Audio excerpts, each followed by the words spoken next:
हमारे पास कोई भी प्रॉब्लम सॉल्विंग बैटर नहीं आया।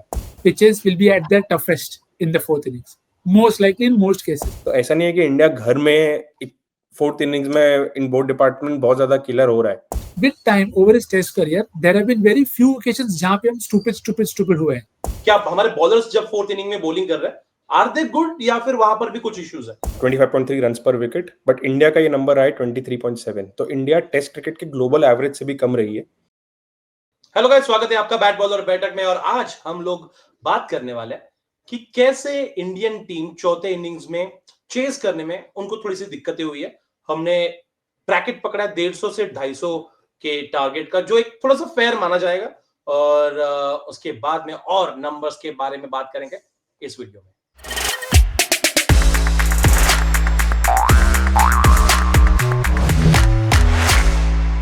ग्यारह बार इंडिया को मौका मिला है, उसमें से सिर्फ एक बार जीते हैं, 2 बार ड्रॉ कर पाए और बाकी सब बार में हार इंडिया को मिली है।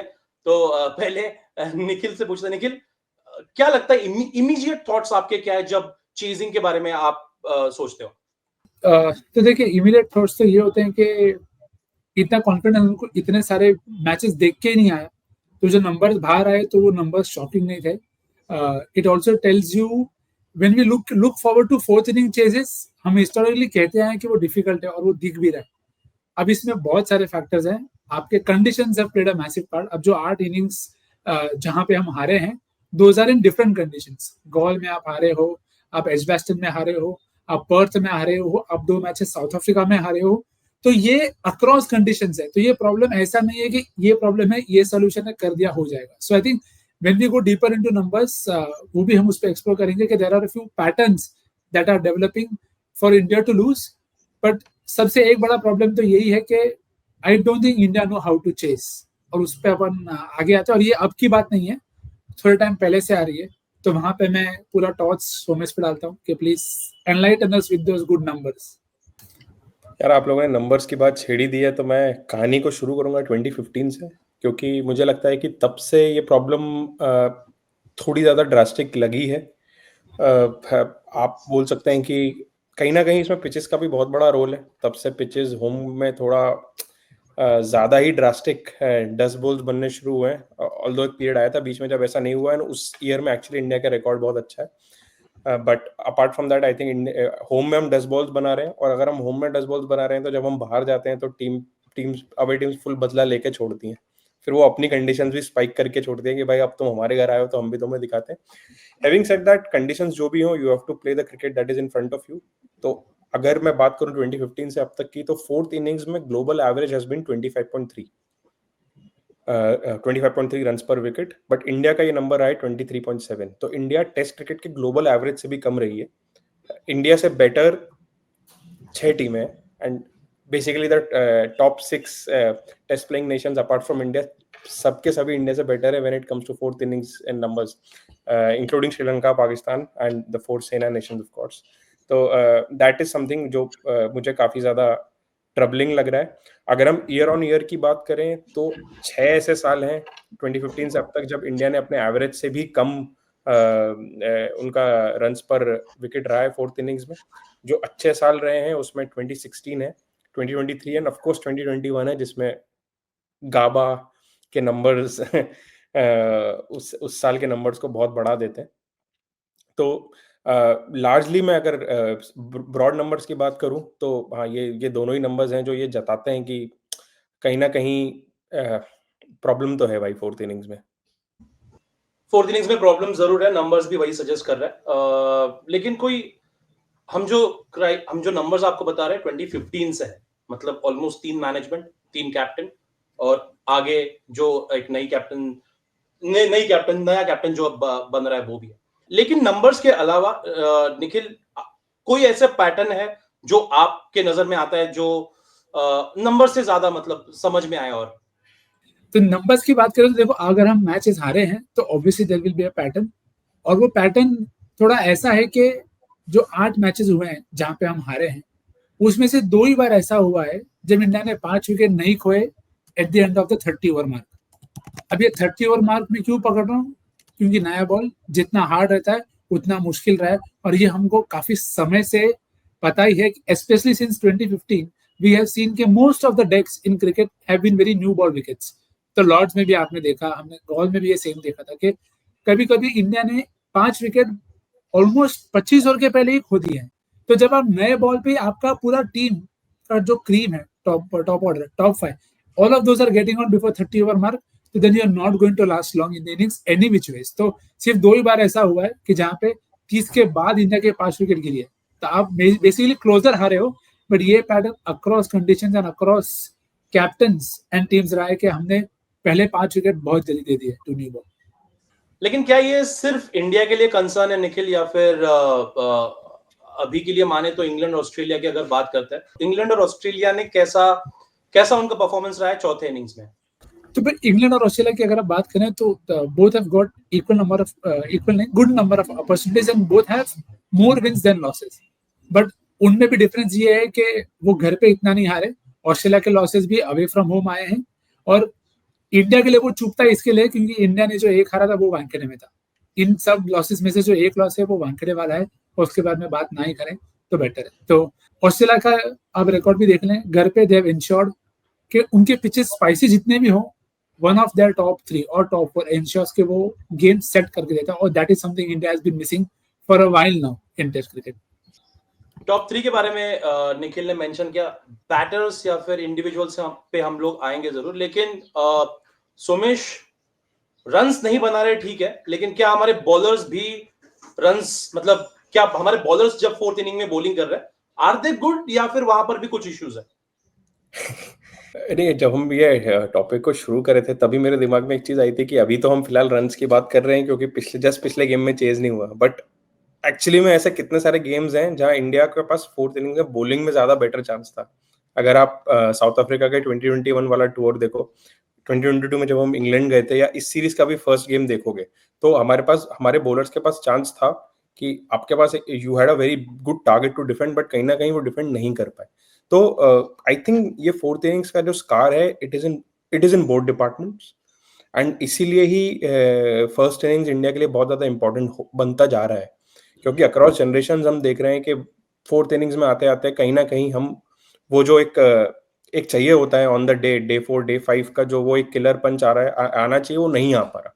अब या वो इस वजह से है कि हम एट्रिशनल क्रिकेट उतना ज्यादा अच्छे से नहीं खेल रहे क्योंकि एक मेंटली टीम और प्लेयर्स बहुत ज्यादा अग्रेसिव हो चुके हैं, वो एक रीजन है। मैं ये तो नहीं बोलना चाहूंगा, मैं स्किल पे कोई सवाल नहीं उठाना चाहूंगा क्योंकि at least in the bowling department तो स्किल है, बैटिंग पे जरूर हम आगे आएंगे, तो that is something which is still questionable अगर आप मेरे से पूछोगे तो। बट या प्रॉब्लम दोनों जगह है। To prove it again I go to some numbers. अगर आप देखोगे कि 4th इनिंग्स में बैटिंग एवरेज और बॉलिंग एवरेज का अगर आप डिफरेंस की बात करोगे तो इंडिया के लिए ये डिफरेंस नेगेटिव में है, -0.4, यानी 4th इनिंग्स में उनके बॉलर्स ज्यादा एवरेज कर रहे हैं as compared to their batters, और ये average England, Australia, South Africa, Sri Lanka और पाकिस्तान, इन टीम्स के लिए सबके लिए ही पॉजिटिव में है। The only other big team जिसके लिए ये नंबर नेगेटिव में है वो है न्यूजीलैंड। तो विच इज ऑल्सो थोड़ा कहीं ना कहीं आप समझ सकते हो रीजनेबल है न्यूजीलैंड के लिए भी ऐसा हो पाना, क्योंकि उनके pitches, home pitches, of course India जब जाते हैं तो बहुत डिफरेंट होते हैं, बट इन जनरल उनके home pitches are they get better to bat on as the game progresses.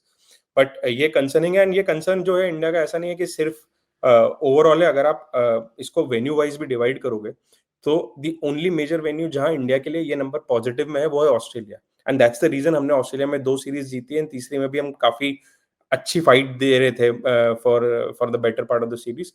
ये जो डिफरेंस है ये घर में भी सिर्फ 0.6 का ही है, तो ऐसा नहीं है कि इंडिया घर में 4th इनिंग्स में इन बोथ डिपार्टमेंट बहुत ज्यादा किलर हो रहा है, वहां पे भी बहुत ये गैप क्लोज होता जा रहा है, and again it comes down to the surfaces that they are playing on, कि एक लॉटरी बनता जा रहा है। तो कहीं ना कहीं ये कंसर्निंग है, एंड फिलहाल यही है कि अगर आप एकदम से अपनी स्किल्स में चेंज नहीं कर सकते, आप आइडेंटिफाई नहीं कर सकते कि ये क्यों हो रहा है, तो maybe India need to be a little more cautious in the first innings, के भाई हमको वो एक जो डेल्टा है वो हमको फर्स्ट इनिंग में कवर करना पड़ेगा, and we can not afford any silly dismissals.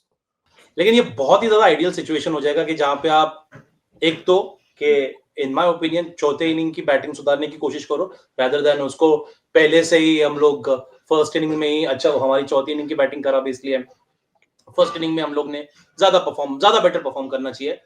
Numbers के ऊपर बात करेंगे, इंडिविजुअल्स के ऊपर बात करेंगे, तो मैं पहले I think Somesh you only start, then I ask Nikhil के कौन से ऐसे हिस्टोरिकली प्लेयर्स याद आते हैं जो चौथे इनिंग्स में बेटर परफॉर्म कर सकते हैं या फिर किया है ऑलरेडी और आगे कर सकते हैं, लेकिन अभी इस सिचुएशन पे क्या इंडिविजुअल्स, कौन से इंडिविजुअल्स इंडिया के जो है अभी और पिछले कुछ 5-6 सालों से भी जिन्होंने बेटर किया है या फिर बिल्कुल ही मतलब एक्सपेक्टेशन से बहुत ही नीचे है?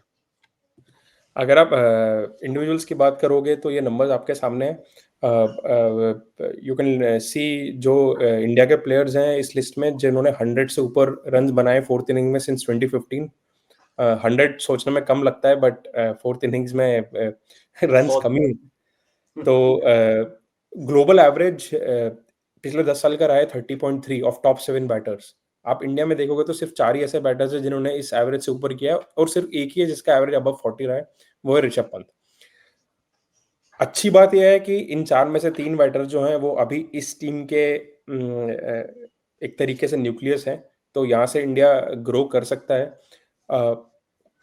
आप अगर ग्लोबली बात करोगे कि फोर्थ इनिंग्स में कौन से बैटर्स अच्छे रहे तो Kane Williamson is averaging 50, Joe Root is averaging 41, but of course conditions काफी अलग होती हैं उनकी। बट आप सब कॉन्टिनेंट प्लेयर्स की भी बात करोगे तो Kushal Mendis is averaging 52.2 fourth innings में। So and he must be playing a lot of games in Sri Lanka, and Sri Lanka भी इट्स नॉट इजी। मतलब फोर्थ इनिंग्स में अगर आप बोलोगे कि श्रीलंका में 200-250 चेस करना है तो I think bowling teams will fancy themselves. वहां पर भी अगर कुशल मेंडिस 52 एवरेज कर रहे हैं तो it's remarkable.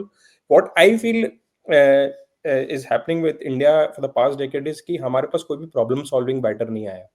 We have a lot of players with shots, aggressions या फिर पुजारा जैसा solid defence. The best problem solving batter जो अक्रॉस कंडीशंस कहीं ना कहीं रन स्कोरिंग के लिए जिनके पास वेपन्स हैं वो that has been Rishabh Pant. But Rishabh Pant के साथ प्रॉब्लम ये है कि उनका गेम बहुत ज्यादा अग्रेसिव है, तो इफ मतलब वो आपको अपॉर्चुनिटी देते हैं तो वो चांसेस ऑफ फेलियर भी उतने बढ़ जाते हैं। So I think what we need to do is identify a problem solving batter. वो मे बी वो रणजी ट्रॉफी से शायद ना आए, क्योंकि हम देख रहे हैं कि अगर आप रणजी ट्रॉफी के बेसिस पे भी सेलेक्ट कर रहे हो तो it's not like you are getting batters who are readymade for pressure situations. तो कहीं ना कहीं I think when selectors and everyone get on board, ये जो नया जनरेशन है, they need someone an experienced batter who knows कि attritional cricket कैसे खेलना है, because that is one batter I feel India has missed since Dravid, Lakshman. I mean, I don't think even Tendulkar was one of those, but mainly Dravid and Lakshman definitely उनको पता था कि on a given day problem solve कैसे करना है। तो जो बात सुमेश ने कही उसी टेबल में अगर आप देखें तो जो 3 बेटर कर रहे हैं उनके आप बॉल्स पर बाउंड्री भी देखिए, they are better as compare to many of those who have played in the past. तो एक आपको बताता है कि क्यों this is very tricky to just solve in one go. क्या आप ये नहीं कह सकते कि मेरा डिफेंस बढ़िया है पर मैं बहुत समय लगाऊंगा रन बनाने के लिए। तो you have to have a perfect mix of caution and aggression. And I know ये बोलना काफी आसान है, करना मुश्किल, पर this is something you will have to start thinking about, क्योंकि ये चीज आपको एग्जीक्यूशन में लानी पड़ेगी। अब जैसे गिल है, जैसे जायसवाल है, अगर हम, मैं निटपिक नहीं करूंगा बट इन दोनों के लॉर्ड्स वाले dismissal, they will tell us a lot कि how they want to think aggressively, but sometimes you'll have to be very smart in picking your moments. अब ऋषभ के साथ भी आप वो देखो कि with time over his test career there have been very few occasions जहां पे हम stupid हुए हैं, तो वो काउंट कम ही है उसके लिए। तो he's been able to identify these moments better। तो आपको अच्छा बॉल मिले, that is something you can't do about, but जब आप में स्किल है और टैलेंट है कि आप चौथे इनिंग में भी अच्छा करो, and you will be able to find the fans also, you will have to learn that grasp के चौथे इनिंग का चेस हिस्टोरिकली इसी के लिए मुश्किल रहा। तो वो बात मैं सोम की गलत भी नहीं कहूंगा कि आप पहले इनिंग से शुरू करो, क्योंकि टेस्ट क्रिकेट हिस्टोरिकली ऐसा ही खेला गया है। You have to play to a situation where fourth innings में आप कम से कम रन बनाने की कोशिश करो, आपको चेस करना पड़े। तो I think that is something India will have to look forward to. अब आगे के जो नए प्लेयर हैं मे बी उनमें हम देख सकें कि इनकी स्किल्स क्या है चौथे इनिंग्स में, but will have to always remember pitches will be at their toughest in the fourth innings, most likely in most cases। तो वो एग्जामिनेशन हमेशा टफ ही रहेगा। Yes, pitches will be difficult और conditions भी टफ रहेंगी, लेकिन जैसे कि सोमेश ने कहा, जैसे कि निखिल ने कहा, जो 3 प्लेयर्स है जिस अभी लिस्ट में जो पॉजिटिव में आ रहे हैं, आई थिंक वो अभी टीम के एक मतलब टीम के अहम हिस्सा है ऑलरेडी। तो आई थिंक फ्यूचर के लिए थोड़ा सा और बेटर प्रिपेयर हो सकती है इंडिया। आई नो कि ये जो टॉपिक है ये थोड़ा सा बाल की खाल निकालने जैसा है, लेकिन yes, India is right there, तो क्यों ना परफेक्ट बना जाए। और तब तक प्लीज सब्सक्राइब टू cricket.com और लाइक कर दीजिए इस वीडियो को। Thank you so much.